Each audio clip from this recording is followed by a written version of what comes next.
day, friends. I need you to find your Google Doc we've been working on. If you missed a day, you'll notice that I have the link here in the video.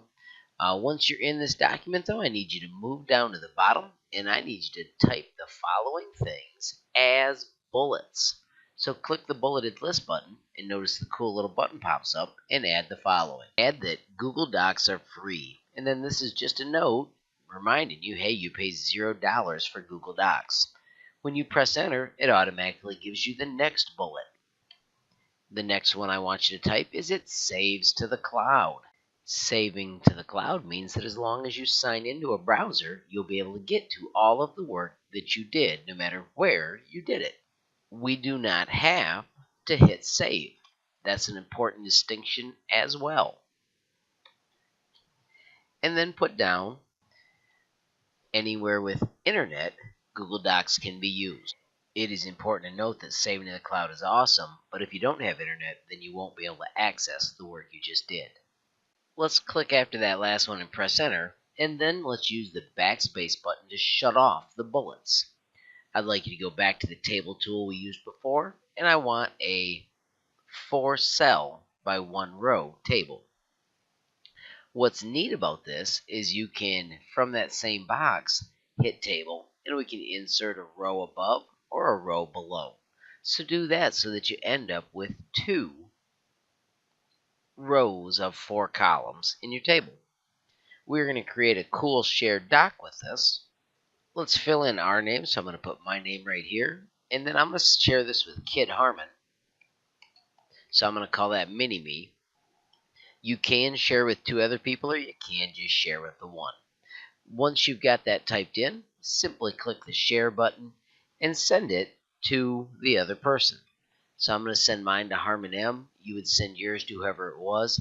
Do allow them to edit. And then what's so cool is that that other person can go to their email and join your file. So here I am on my email account, and I can see that Kid Harmon shared with me, so I'm going to open it in Google Docs. Now on my screen, it'll show 2 people in the document, so there's where I showed up in my own document, and then I can say things like, on this one I'll say good morning, and it shows up on the other computer as well, so you could work together on a document. Check my spelling, make sure that looks right. Over here, I'm going to type in the other box and say, well, hello there, and it shows up on my partner's screen. Make sure that you commented at least one thing to another person. It would also be super cool if you shared with somebody on the other side of the room so you can see how it works being shared all the way across. All right, below the table now, you've talked with your partner, but you can just split that up now. I want you to add a quick numbered list. And for the numbered list, I'd like you to write down 3 ways that the shared doc tool or writing across the internet could be handy. For instance, you could have a group project for school where you both worked from home on your Chromebooks. You can make a card for a friend that you could share that also had a chat box, by adding pictures. And also, like we do our shared module journal. If you can think of another one, please add it. If not, that's fine. When you've got yours like this, it is time to turn it in to Classroom. So I want you to do a screenshot. You can use Ducklink Capture or you can use Nimbus. I'm going to choose Nimbus this time, and I am going to capture the selected area. I'm going to make sure I've got the entire project on my screen. Do the check mark to save it to my Downloads folder, and then zip to Classroom and open and turn in that screenshot.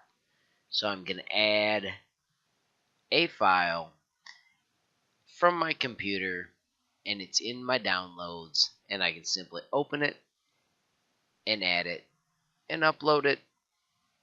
And then finally, after a little bit of patience, I can turn it in. Once you've got that turned in, I need you to visit the Moodle course again Click at the top of Moodle to get to the breadcrumbs for the course. Scooch down and find Google Docs training. And I need you to take the Google Docs practice quiz. You take this until you get 100%. So at this point, get cracking. And if you have to take it twice. But I need a 100% before you head to modules. Once you have achieved 100, I'll be looking at it on my screen, so I'll already know that you hit 100%, and you may head to your modules for the day. Good job. Thank you for getting all this done. Let's have a great day.